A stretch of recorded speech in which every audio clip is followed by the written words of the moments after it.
May kwento ako. Isa akong babae, may asawa na at 3 anak.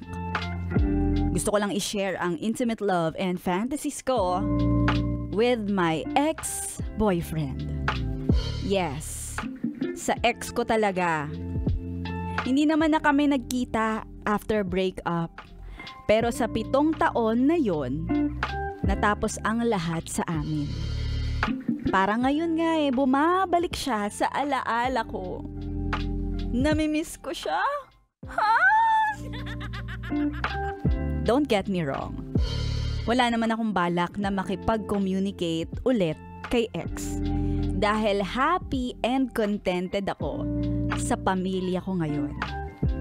Minsan lang bumabalik siya sa aking alaala dahil out of all ex-boyfriends, ang dami. Siya ang best experience ko sa Juro. Nakatira kasi ako noon sa Nueva Ecija, sa probinsya ng lola ko. At doon ko nakilala si ex. Naghahanap ako noon ng delicacy sa Nueva Ecija at sabi sa akin, itry ko daw yung batutay. Pagkain pala yun. Sa isang sikat na tindahan ng batutay ay may tindero na tisoy at bortang-borta, maskulado. Pag-aari kasi ng family ni ex ang business na batutay. Ma-google nga yung batutay na yan. Dangerous, wild, and carefree kami ni ex. Madami akong memories ng intimate love and fantasy sa kanya. Hindi mabilang. Parehas kami na mahilig uminom every weekend at kung may yaya ng inuman sa mga kaibigan niya, sinasama niya ako. At ganon din kapag may yaya naman sa amin, sinasama ko siya.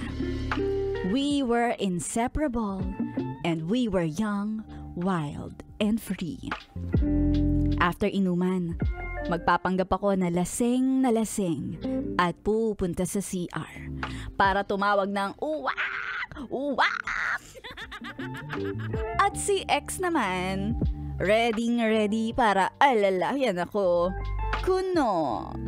Pero sa loob ng CR, dun na kami gumagawa ng kababalaghan. Kahit hindi Halloween, charot. At para walang magduda, kunwari ay naduduwal ako. Para hindi rin magduda yung ibang kasama namin. Meron pang minsan na lalabas naman kami at kung saan namin maispatan at mahanap ang tahimik, madilim at walang katao-tao.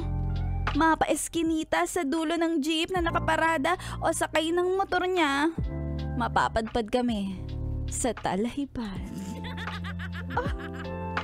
Kahit sa swimming pool o dagat, wala kaming pinipili. Kayang-kaya. Yakap ng matindi na may pagbayo kasabay ng agos ng tubig.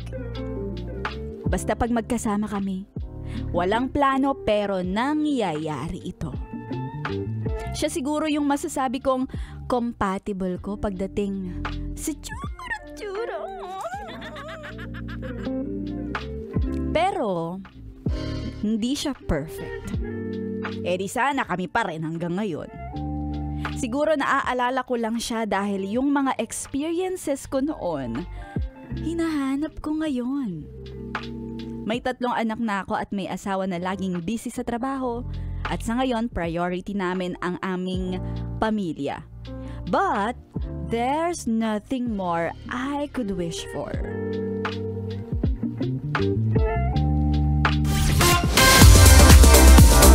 Yes, the